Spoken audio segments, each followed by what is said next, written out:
next Monday, so hopefully by Wednesday you'll have something to share with us. All right, moving along. As we come towards the end of the course, we kind of really focused a lot on individuals, modifying individual behaviors.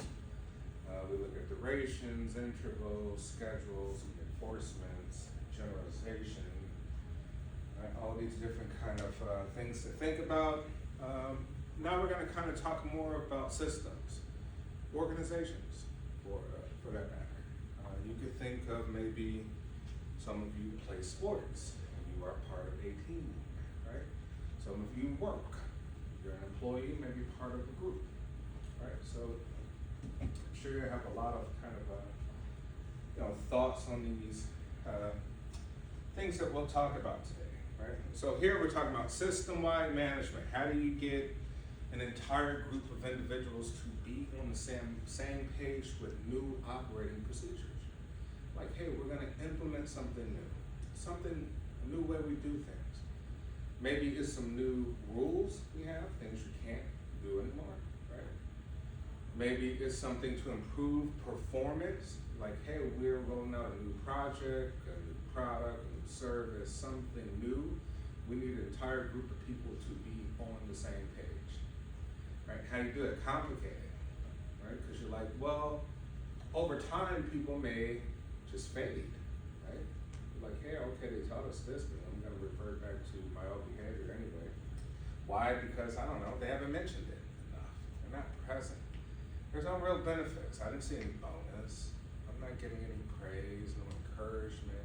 There's a lot of obstacles, right? So for some of you who work, could you think of any examples of things they may have rolled out new for you to do that maybe you feel that a lot of people are not on the same page about,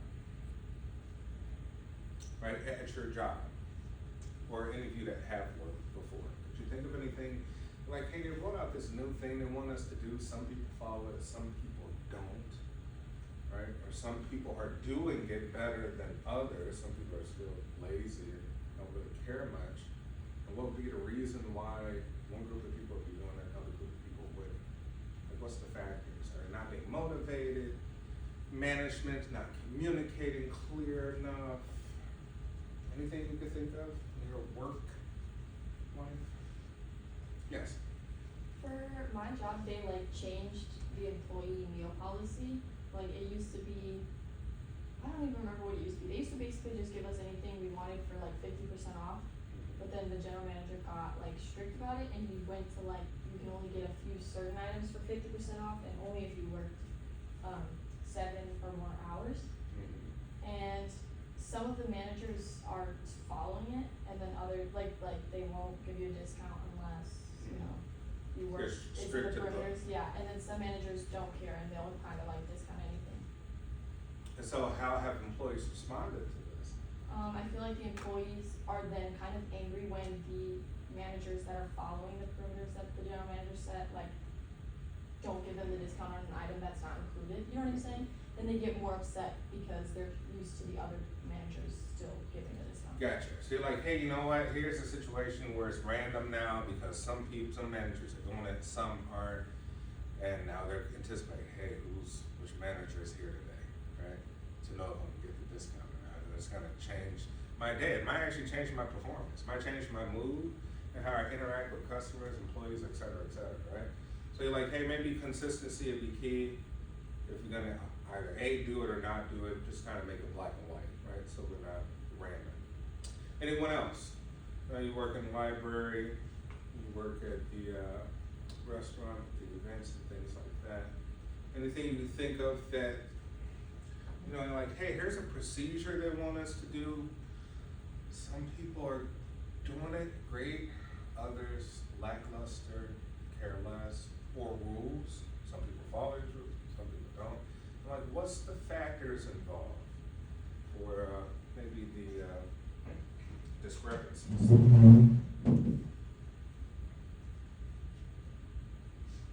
me give you time to think. If you think of something, raise your hand. All right, so we say, hey, earlier we talked about systems of delivery, right? So we're like, such as standing operating procedures. Remember, SOPs are instructions. Here are the instructions for new information about something new we're going to be doing. I have to deliver this to you. Some people it may be clear, others it may not be so clear, depending on how I deliver it to you. Right? Like, is it verbal? Is it an email? Is it this, that? Am I repeating it several times? Are you getting reminders? Right? Et cetera, et cetera. Does everybody in the group know it? So here we're talking about in a commercial garage training. Actually, the previous chapter, which we'll touch on Wednesday, talks about this. In training multiple staff to record the cleaning behavior of baristas in a coffee shop. So here to give an example. Work at Starbucks, you have baristas, and like, hey, we have to clean up throughout the day because this is a messy work environment, right? You're making all sorts of drinks, so like you don't clean up, you can have a health violation. It's messy, maybe customers see that, they're kind of disgusted by it. Like, how do you do that? How do you make sure that everybody is on board? The key is to not make people robots. That's not the key, right? We're not robots, we're human. So you're like, hey, you know what? We just need you to know how to ride the tricycle or know how to ride the bike with training wheels until we can take the training wheels off. Here we want to give people an aha moment to say, I get it, I understand, right? Not a robot, but I do know if I observe things that are messy, I will take the initiative to clean things up. And you're like, well, how would you have that? How would you be motivated to do that? Maybe group reinforcement. Like if everyone else doing it, kind of social proof tells us that I would probably do it too, right? Follow what everyone's doing, so I'm not an outsider. So you gotta make sure that the group is reinforced. Make sure you have good, what we call leadership, but kind of in our field we call people change agents. So a change agent would be your coach. Like your coach is working, let's say basketball, 12 people on the basketball team, 12 personalities, 12 skill sets. So you're like, I gotta know what makes each and every person tick. I gotta know what you're good at, right? Or I gotta know what you respond to. But think about even the difficulty as a professor, you're like, I can say a word and make everyone's head pop up, right? Just something crazy. Or I could say something over time and be, oh, I know you like that. I know you like that particular subject matter, topic, things that. But you gotta bring it all together to make everyone kind of present, right? Aware. The same would be for a coach, a manager, whatever. You have to kind of know the people that you are trying to change, modify, right? Know each person, what makes them tick, right? Which makes them respond, right? Because once again, we saw with, even when we're talking about individuals, certain stimulus they don't respond to, right? So it's not gonna matter to them, right? It has to be something. And a group a little bit more challenging, multiple people, right? All right, we must constantly remind ourselves that creating intervention is not enough. We must plan for maintenance, right? Maintenance is just keeping things going over time, right? It's not a one-off. It's not just today. Let's say it's some sort of rules. It's gonna last for 6 months at least, right? Some new training protocol that may last for a few months at least. How do you keep people still involved, right? Still sort of interested so that the behavior follows what you want them to follow. Then generalization, right? Generalization like, hey, you know what? You work at a call center and we're teaching you all these great ways how to handle issues with people who get upset on the phone, how to solve problems, how to talk people down, right? How to get people to relax, how to get people to be clear with you, et cetera, et cetera. But now you just don't want them to use that in that particular instance. You want them to spread it out everywhere. Hey, use the same kind of tactics in a meeting. Use it outside in your life, right? If we're teaching great communication skills, something to use it in the classroom. Use it everywhere, right? So that would be generalization, like teaching you something that you can use in multiple instances, not just the one that we taught you in, right?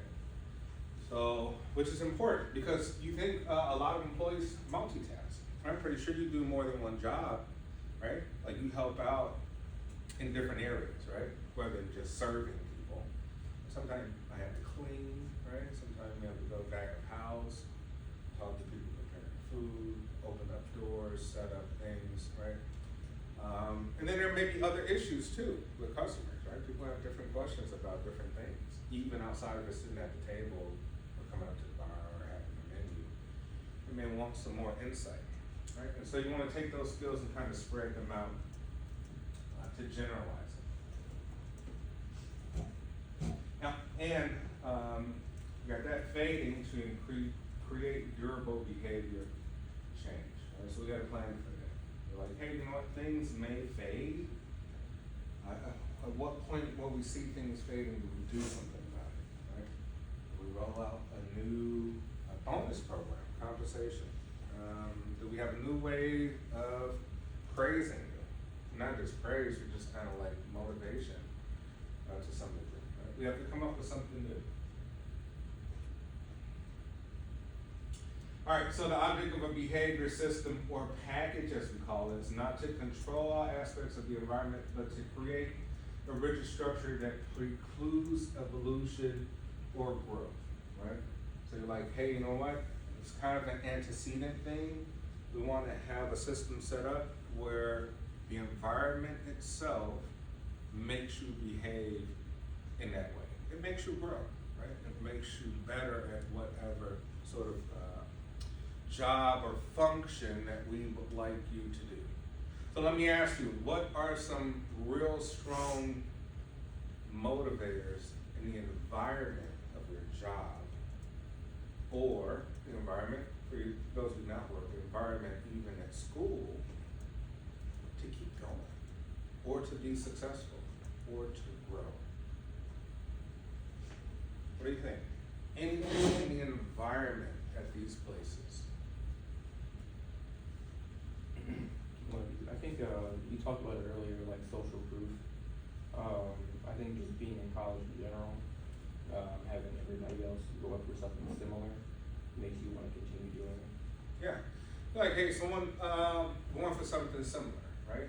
And I mean, even more specific, that be like, hey, you know, let's have a group for things that people are interested in. If it's marketing, if it's psychology, let's have psychology groups, psychology events, to get people who are like-minded, so they can share information, talk about their experiences, and that'll motivate them.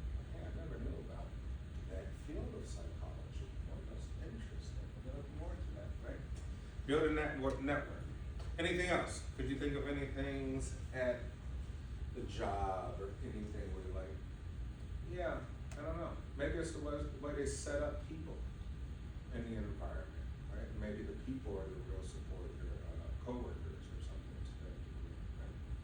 The way things, because think about it, if you may have set things up where people are isolated, very distant from each other, you know, it's kind of why they changed the workforce to cubicle kind of styles over time, right? And then they kind of spread them out. They changed that. It used to be cubicles, right? So you have a big block wall.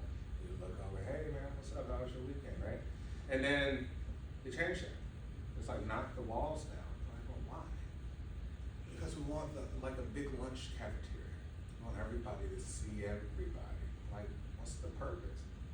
Because therefore it'll feel just psychologically that you're part of a beehive. That you can see the CEO, and he's 20 feet away. You can see him, right? He's not some myth in your mind. Or you can see your manager. You can see people from other teams working on other projects.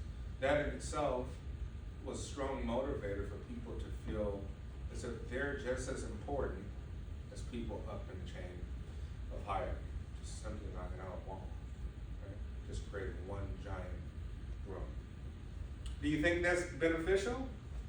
Or do you think there could be cons to that? I mean, I think it's mainly beneficial, but I think I can see some, I guess, issues with it. I mean, it's kind of like, cause like you said, like a lunch table. People talk at a lunch table, so I mean, people might get distracted. If they're like not doing their job or something like that, I don't know. Yeah, you're like, well, it may create distraction. People are a stimulus, right? Whatever's in your field of view, right? People walk past. You're saying, well, people wore today, right? You might gossip about it later, right?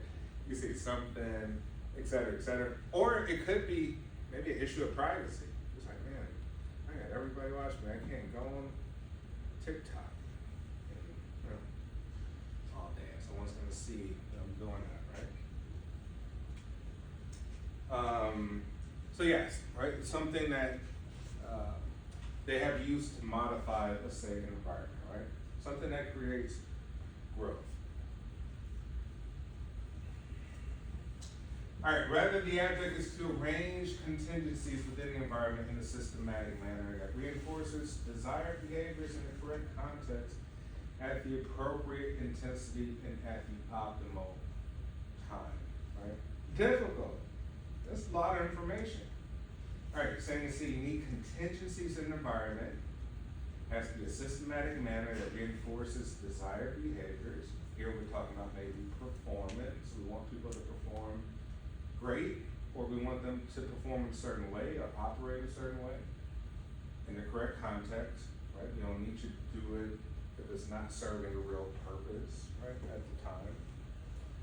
We need to do it while you're on schedule, right? Maybe when you're getting paid, or you know, when you're getting paid. Kind of changes though. Some of you, when you get out of college, you may take a salaried job, and in your mind, you're thinking like, man, this is the greatest. But what could be the downside of working salary as opposed to hourly? In terms of just your performance and your motivation and your staying interested. What, any downside you think of that? Salary versus hourly. It's kind of like you make the same amount of money no matter how long you're there, no matter like the amount of work that you do. As opposed to like when you're on hourly, you kind of want to like, I don't know, like you kind of want to be there. I don't know, differently. Yeah. You're like, well, hourly, I'm not expected to work when I'm not on the clock. Salary, you might be still getting emails and phone calls, and it's the weekend, right? What is this? Right? Like, what is this? Like, well, we gave you extra $20,000 because you're salary, right? Not all that glitter is gold, though, right? Because you're like, you factor in taxes and what they expect you to do the extra work, you might actually do a real distinct calculation of that. I've worked so many hours outside of when the actual place is open, right, business hours, that I did it by hourly, I actually made less. They just got free work out of me, basically, right? So something to consider, right? Something to consider. And so, you're like, hey, you know what, we need people in the appropriate intensity at the optimal time, right? Appropriate intensity to be like, hey, it's rush hour, we're working at Starbucks, we need you to be intense, and we need you to get back to those contingencies as a group so that you can serve all these people in the drive-through so they're not complaining, right, that they're waiting too long at this optimal time of rush hour, right, in the morning or in the evening, right? So some contingency plans in place. All right, Best Buy. Actually, I just got a new TV, right? Black Friday sale. I never go to the store on Black Friday, right? As a side note, I just saw this movie last night. If you haven't seen it, watch it. I saw it on Hulu. It's called Thanksgiving. Anyone seen it? It's a horror film about this masked man who kills people on Thanksgiving. He's carving them up. You know, it's kind of comedic, to be honest. You know, it's like a slasher kind of comedy. And it starts off with everybody waiting to get inside a Walmart type store at Black Friday. There's like 1 million people, they're all waiting on like stupid sales. And they like break through the glass and like knock over the police, the employees, everybody gets like killed, slashed, cut up by the doors, they're fighting over TV, and they like kill each other. Right? It's ridiculous. But watch it. If you haven't seen Thanksgiving, really good movie. But I just got a new big screen TV. So I'm excited about that. Actually, as I ordered on Amazon, but it came through Best Buy, so I had to go pick it up. I could have got it delivered for free, I don't want to wait. So I got it from Best Buy, really quick. Big. Alright. Okay, Best Buy. Who here shops at Best Buy or have? Okay. Reinventing itself after losing significant amount of electronics market share due to online retailers, right? Best Buy used to be huge when I was in college. Like everybody went to Best Buy. Like you spent hours there. Used to be another competitor called Circuit City, just like it. But then once everyone started going online, they're like, Best Buy had these huge stores, and like people aren't spending that much time hanging around in an electronics store. So they had all of this, still they pay rent, utilities, insurance, etc., giant stores, and they started to lose a lot of money, right? Because people went online. Amazon had also came around too. All right, employees there were electronic generalists trained to assist any customer in a store, right?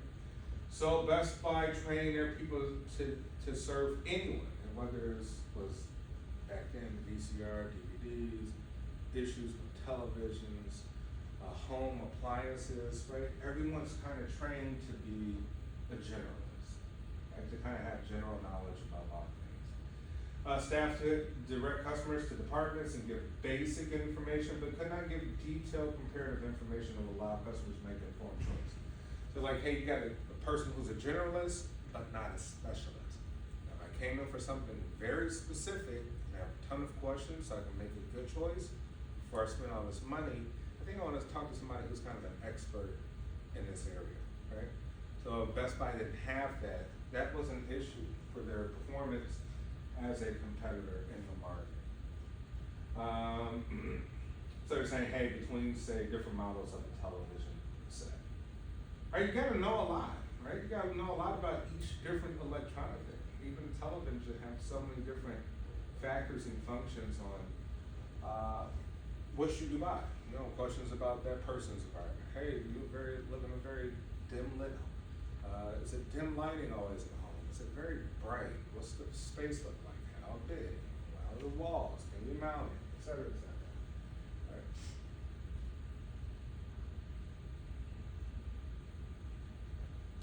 All right, Best Buy lost customers to online retailers as customers came to look and touch merchandise, but then left to additional research before making the final decision. Something I used to do. I was like, let me go see it in person at Best Buy. I don't mean I'm gonna buy it there. I may want to get a better deal, because Best Buy might not have the best deal.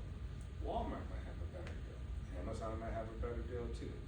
But Best Buy might be the place where it's just all electronics, and I can spend time and chill out and kind of feel it, right? Before I make an informed decision. So a lot of people did that. Just went in and you want to touch it and see. But then they love to do additional research before making a final decision. Sometimes they would purchase online from Best Buy, but many ended up buying from other online retailers, right?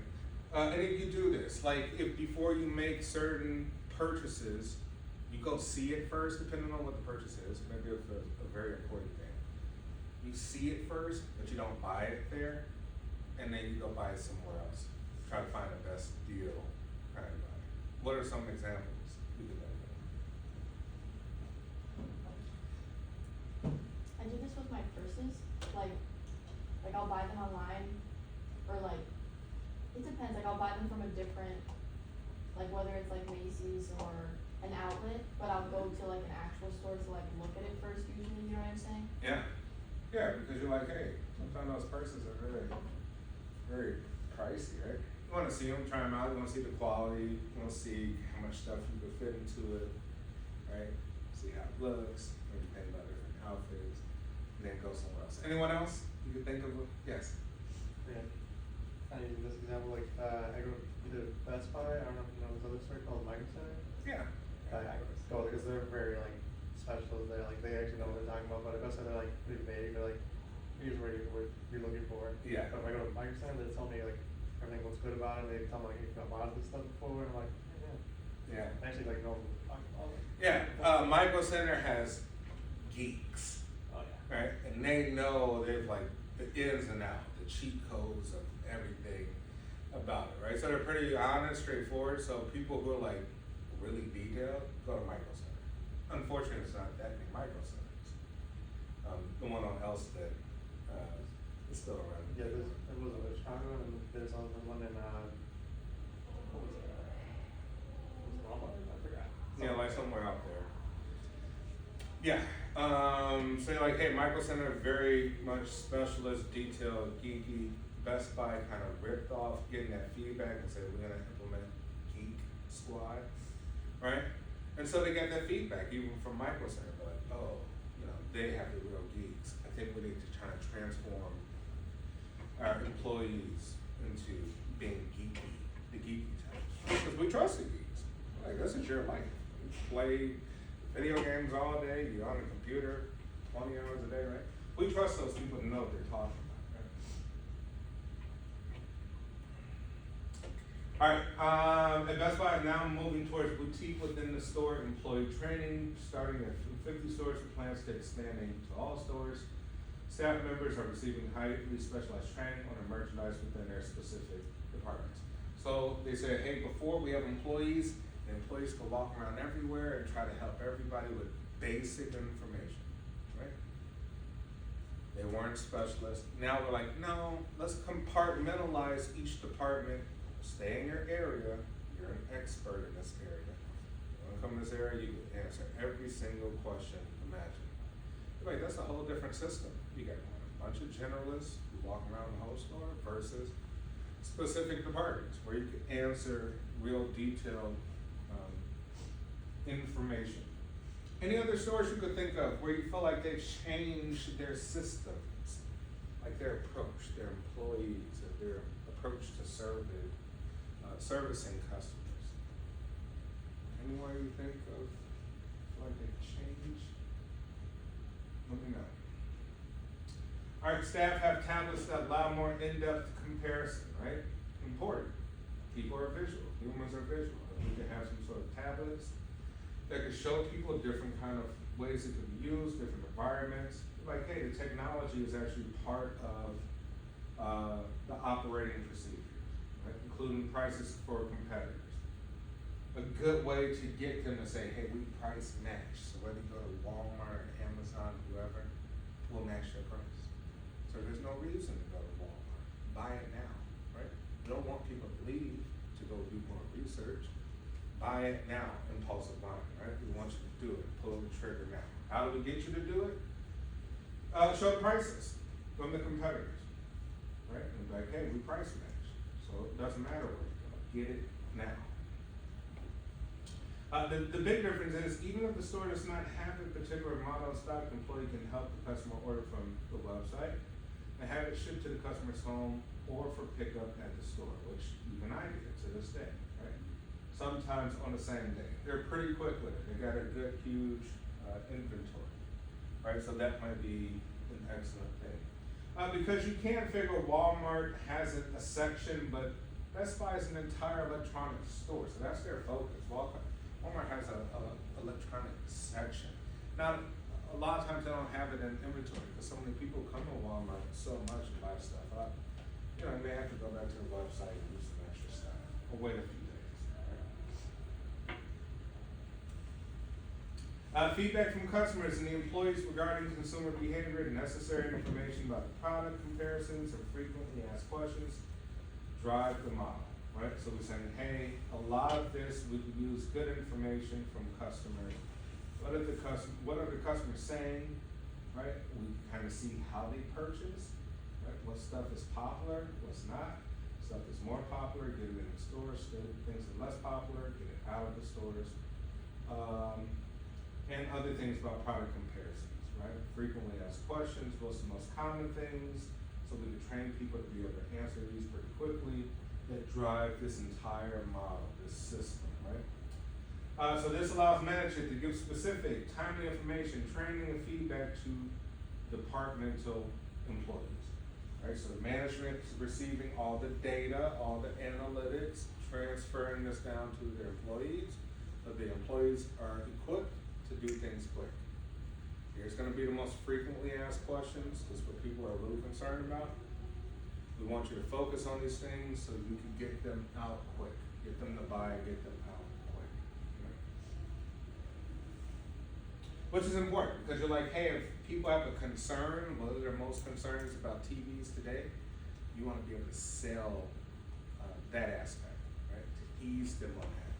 right? And that might be the little push to get them over the hill to buy the thing, right? Their main concerns. All right, so we say this type of system incorporate a basic framework, but continuous feedback loops to make it responsive, right? You're like, all right, this is pretty basic framework for standard operating procedures or managing these things, right? So with continuous feedback loops, make it responsive to customers' needs and allow the company to provide employees with up-to-the-minute information and training, along with especially powerful individual and departmental performance feedback, right? So like, hey, this was a good system to implement. Departmental performance feedback, we put things into departments, rather than make everybody a generalist, right? We making kind of people powerful individuals because we're giving them the tools using analytics and technology to be able to sell more up-to-the-minute information training, right? Based on customers' needs and the feedback loops. That is the basic framework. Any managers here? Anyone ever managed anything? Group. You ever had to train anyone? Coach anyone? What'd you have to do? Well, in the library here, I've trained like at least 4 new hires. Like, I'm like the, weird for me to say now, but I'm the senior of the entire employee, so like I've been there for like 3 years, so I have more experience than the rest. Yeah. So how's it been with the training? But I mean, the training's pretty easy, just like having them learn the entire like our library's catalogs, like how to put book, because like we don't use the Dewey system for Mhm. libraries. We have our own library catalog, and like most people are always using our catalog with the Dewey system, and like it's not numbers, it's in alphabetical order. So like these are the theology books instead of like I don't know what it is in the Dewey system because I'm so used to ours. Is this system at the university more confusing, you think, overall? It's not confusing, but it's like. Or do I you would- think this system is more efficient to use than the Dewey system? Hard to say. So yeah, that's a challenge for you, right? I'm teaching a whole person a whole new library system, right? Using university specific guide versus a universal Dewey system is kind of used everywhere else, right? Anyone else? So we say that to be a change agent, number one, you have to be very good with change, right? You personally. Being an executive or a leader, a coach, or something to that degree, which means that you can't be a very rigid person because you have to kind of adapt to each individual's personality. So if you know how each individual respond, you kind of have to mold to that. Some people you can joke with, some people like the humor and that motivates them. Some people are more serious and stoic and you approach them in that way. So that's how they communicate, right? So you have to be flexible, right? Remember in our brain we have crystallized knowledge, information, facts that we can retrieve, and then we have fluid knowledge, which means how adaptable you are to new stuff. People with too much crystallized, who could just regurgitate facts, think of like engineers, kind of antisocial. They don't do well in groups. They're geniuses, right? But when it comes to new things, like, oh, we're gonna do this, or even a range of different emotions, that human beings have different emotions, you have to communicate with that. It might be a struggle for them.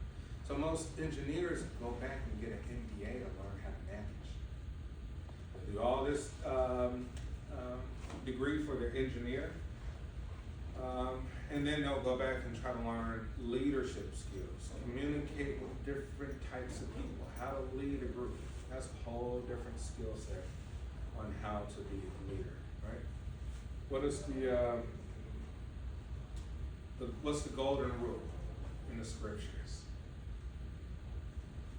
Do unto others as you would have done unto yourself, right? But they say there's a platinum rule, right?